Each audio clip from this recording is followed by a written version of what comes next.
Hi Junior 5. Our lesson today is talking about geometrical transformation and axis of symmetry. It consists of two parts, geometrical transformation and axis of symmetry. First part is called geometrical transformation. What's mean by geometrical transformation?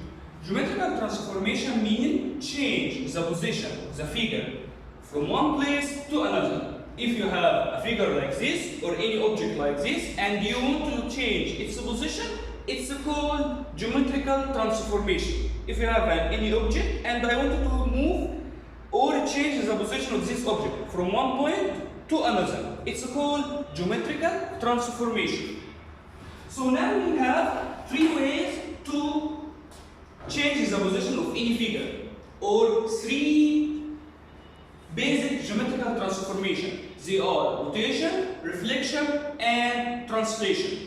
Three basic geometrical transformations. They are rotation, reflection, and translation. Number A is rotation. If you have an object like this or have any figure and you want to change its position from one place to another, you can rotate it. If you have this object at point A and you want to change it to point B, if it's here, you can rotate it until reach point B. It's change its position by rotation. Number B is reflection. Number B is reflection. If you have an object here at point A and you want to change its position to point B by reflection. Reflection means if you stand up beside the mirror, you will see your image in the other side of the mirror. This is called reflection. You change the position from this point to the second point by reflection.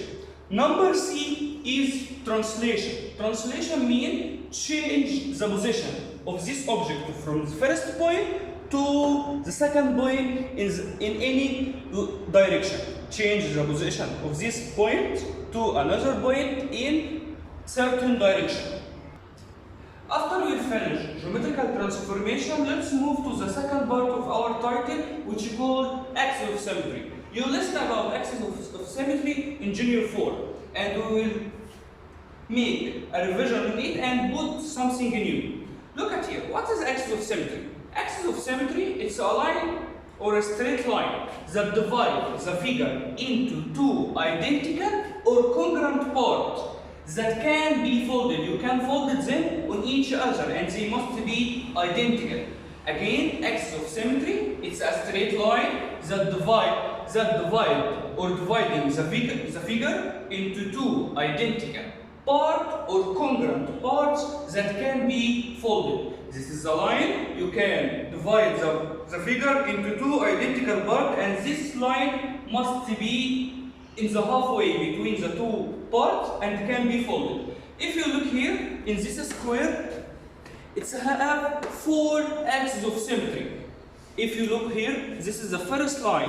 If you folded these two parts on each other, they are congruent. And look this is a second axis of symmetry. You can fold these two parts. And this is another axis of symmetry. Square has four lines of symmetry. And if you look to this rectangle, if you have here, this is the first axis of symmetry. These two identical or congruent parts, and they can be folded on each other. And you have a rhombus, isosceles trapezium, and parallelogram, and so on. If you look here, we have some figure, and we will know the number of their axes of symmetry. Scalene triangle. Scalene triangle, that is the triangle. All its sides are different in lengths. They are different in lengths, so it doesn't have any line of symmetry. Scalene triangle has no line of symmetry. And also parallelogram, trapezium. The three figures, scalene triangle, parallelogram, and trapezium, they doesn't have any axis of symmetry. And isosceles triangle. Isosceles triangle has two equal sides in length, so it has one axis of symmetry. Isosceles trapezium. Isosceles trapezium, it is the trapezium that has two equal legs or two equal sides, so it has one axis of symmetry. Rectangle, all of us know rectangle, it has two lines of symmetry. An equilateral triangle, that is a triangle, has three equal sides, so it has 3 axes of symmetry. A rhombus is like a kite. It has 2 axes of symmetry. The square, we see the square here has 4 axes of symmetry.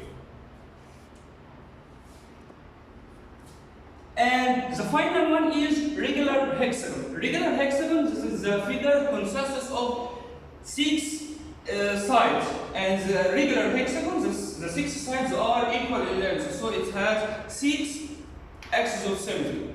Again, scalene triangle, number of axes of symmetry 0, parallelogram 0, trapezium 0. Isosceles triangle and isosceles trapezium or isosceles trapezoid has 1 axis of symmetry. Rectangle and the rhombus has 2 axes of symmetry. Equilateral triangle has 3. The square has 4 axes of symmetry, and regular hexagon has 6 axes of symmetry. At this point, we reached our end of this lesson. Thank you and see you next time.